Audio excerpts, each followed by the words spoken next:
স্থানত হব মক ড্ৰিল কোন জিলাত কেনেকৈ হব কোনখিনি সময়ত মক ড্ৰিল হব এই মুহূৰ্তত আমি আপোনালোকক পোনপটীয়া সম্প্ৰচাৰলৈ স্বাগতম জনাইছো আৰু মই গীতাশ্ৰী এই মুহূৰ্তত জনাম যে 20খন জিলাত অসমত বুধবাৰৰ দিনটোত মক ড্ৰিল হব ভাৰত পাকিস্তানৰ যুদ্ধৰ এফালে যি এক তীব্ৰ উত্তেজনাপূৰ্ণ পৰিস্থিতি আৰু এয়া যুদ্ধৰ আখৰা এই মুহূৰ্তৰ ডাঙৰ খবৰ হৈছে আমাৰ হাতত সেই তালিকাখন যি তালিকা অৰ্থাৎ সেই 20খন জিলা য'ত মক ড্ৰিল হব যুদ্ধৰ আখৰা অসমৰ 20 স্থানত মক ড্ৰিল কিয়নো ইতিমধ্যে কেন্দ্ৰৰ পৰা ৰাজ্যসমূহলৈ এই নিৰ্দেশনা জাৰি কৰা হৈছে যে যুদ্ধৰ বাবে এক প্ৰকাৰে যুদ্ধকালীন সুৰক্ষাৰ অনুশীলন প্ৰত্যেকখন ৰাজ্যই কৰিব লাগিব প্ৰত্যেকখন ৰাজ্যতে যুদ্ধৰ এটা অনুশীলন হ'ব যুদ্ধ যদি হয় কি কৰিব লাগে এয়াৰ ৰেড সাইৰেন যদি বাজি উঠে তেনেহলে কি কৰিব লাগে ইতিমধ্যে ব্ল্যাক আউটৰ এটা অনুশীলন চলোৱা দেখা গৈছিল পঞ্জাবৰ ফিৰোজপুৰ কেন্টনমেন্টত দেখা গৈছিল যে প্ৰায় আধা ঘণ্টা সময় প্ৰশাসনৰ সহযোগত তাত আৰক্ষীৰ সহযোগত আৰু লগতে সেনাবাহিনীৰ লোকৰ সহযোগত এই কেন্টনমেন্টত ফিৰোজপুৰ কেন্টনমেন্টত আধা ঘণ্টাৰ ব্ল্যাক আউট অৰ্থাৎ সেইখিনি সময়ছোৱাত যুদ্ধকালীন এটা প্ৰস্তুতি চলোৱা দেখা গৈছিল এয়া গোটেই প্ৰিপেয়াৰ্ডনেছ যুদ্ধ হলে কি সিদ্ধান্ত ল'ব লাগে বা যুদ্ধ হলে এটা ঠাই যদি ঘপককৈ খালি কৰিবলগীয়া হয় তেনেহলে কেনেকৈ কৰিব প্ৰশাসন কেনেকৈ সাজু হ'ব এয়া এই মুহূৰ্তত আপোনালোকক কম যে ভাৰত পাকিস্তানৰ যুদ্ধক লৈ উত্তেজনা আৰু কাইলৈ যুদ্ধকালীন সুৰক্ষাৰ অনুশীলনৰ নিৰ্দেশনা দিয়া হৈছে অসমৰ 20টা স্থানত মক ড্ৰিল হ'ব এই স্থানসমূহ বঙাইগাঁও ডিব্ৰুগড় ধুবুৰী গোৱালপাৰা মক ড্ৰিল হ'ব বঙাইগাঁও ডিব্ৰুগড় ধুবুৰী গোৱালপাৰাত মক ড্ৰিল হ'ব গোৱালপাৰা যোৰহাট শিৱসাগৰত ইফালে মক ড্ৰিল হ'ব লগতে তিনিচুকীয়া তেজপুৰ আৰু লগতে সুৰক্ষাৰ এই যি অনুশীলনী মক ড্ৰিল কৰা হ'ব ডিগবৈ দুলিয়াজান গুৱাহাটীতো হ'ব মক ড্ৰিল গুৱাহাটী অত্যন্ত ঘন বসতিৰ এটা অঞ্চলতো মক ড্ৰিল হ'ব যিকোনো ধৰণৰ পৰিস্থিতিৰ সৈতে মোকাবিলা কেনেকৈ কৰিব পৰা যাব বিশেষকৈ সাধাৰণ জনতা কেনেকৈ নিজকে সাজু কৰি ৰাখিব সাধাৰণ জনতাই কিবা যদি তেনেকুৱা নহবলগীয়া পৰিস্থিতি আহে কি কৰিব সাধাৰণ জনতাৰ কি ভূমিকা হ'ব ছাত্ৰ ছাত্ৰীকো বিশেষ ধৰণে প্ৰশিক্ষণ দিয়া হ'ব স্কুলত থকাৰ সময়ত বা ছাত্ৰ ছাত্ৰীৰ বাবে বিশেষকৈ তেওঁলোকৰ ভূমিকাটো কি হ'ব তেওঁলোকে কি কৰিব লাগিব যদিহে কেতিয়াবা এয়াৰ সাইৰেন ৰেড বাজি উঠে এই গোটেইখিনি আসলতে এই মুহূৰ্তত ক'বলৈ গ'লে এটা যুদ্ধৰ দৰে এটা পৰিৱেশৰ কেন্দ্ৰ কৰি বা সেই উত্তেজনাপূৰ্ণ পৰিৱেশৰ মাজতে এই ধৰণৰ এটা যুদ্ধৰ আখৰা এয়া প্ৰিপেয়াৰ্ডনেছ এয়া সাজু হোৱাৰ সময় অৰ্থাৎ কেনেকৈ কি কৰিব সেইখিনি সময়ছোৱাত সেয়া এই মুহূৰ্তত আমি জনাইছো যে এইখন জিলাৰ তালিকা আমাৰ হাতত আহি পৰিছেহি আৰু জিলাসমূহত হ'ব যুদ্ধকালীন অনুশীলন 20টা স্থানত হ'ব অসমৰ 20 স্থানত এই মক ড্ৰিল হ'ব অসমৰ এই 20 স্থান কেইবাখনো জিলা কেইবাটাও স্থানত এই মক ড্ৰিল কৰা হ'ব অসমৰ যি 20 স্থানত মক ড্ৰিল হ'ব সেয়া বঙাইগাঁও ডিব্ৰুগড় ধুবুৰী গোৱালপাৰা মক ড্ৰিল হ'ব গোৱালপাৰা লগতে যোৰহাট শিৱসাগৰত তিনিচুকীয়া তেজপুৰত যুদ্ধকালীন সুৰক্ষাৰ অনুশীলন হ'ব দুলিয়াজান ডিগবৈ লগতে গুৱাহাটীত হ'ব মক ড্ৰিল ৰঙিয়াত হ'ব মক ড্ৰিল নামৰূপত মক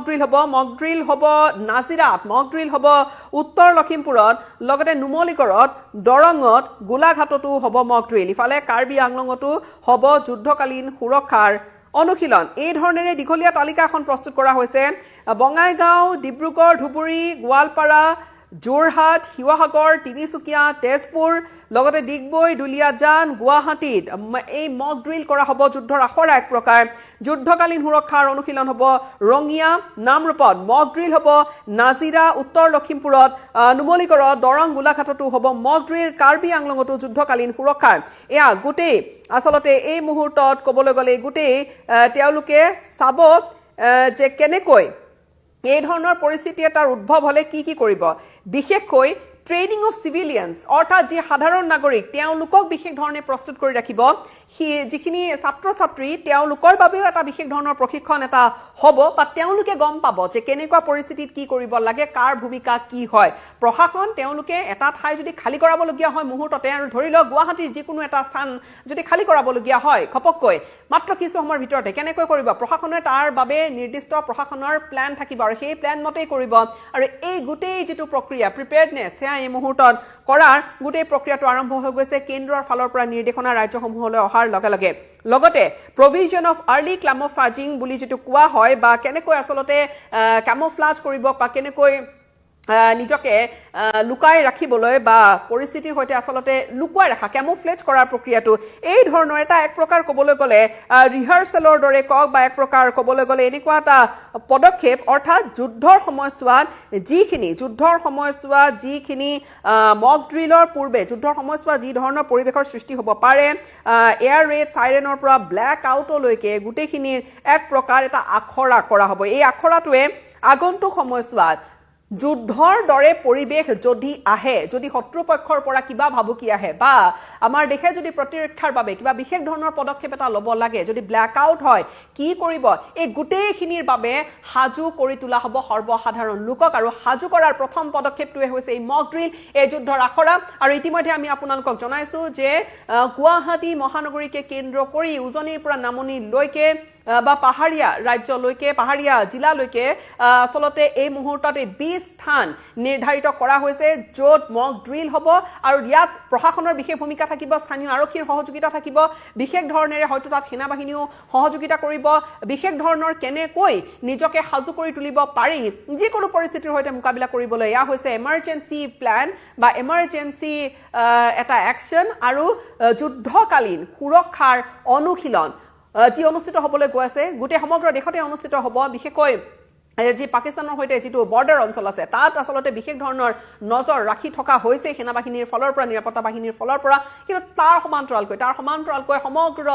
দেশক গোটেইকেইখন ৰাজ্যক এই মুহূৰ্তত সাজু কৰি তুলিবলৈ কেন্দ্ৰই নিৰ্দেশনা জাৰি কৰিছে আৰু সেই অনুসৰি এইকেইটা বিশেষ আচলতে পদক্ষেপ মক ড্ৰিলত লোৱা হ'ব মক ড্ৰিলে প্ৰত্যেকগৰাকীকে যাতে সাজু কৰি তুলিব পাৰে প্ৰশাসনৰ কৰবাত কিবা আৰু কৰিবলগীয়া ৰৈ গৈছে নেকি সেই ধৰণৰ দিশবোৰো যাতে সামৰি ল'ব পাৰে সেইবাবে এই মক ড্ৰিল দেশজুৰি অনুষ্ঠিত হ'ব আৰু অসমত 20টা স্থানত অনুষ্ঠিত হ'ব বুধবাৰে মক ড্ৰিল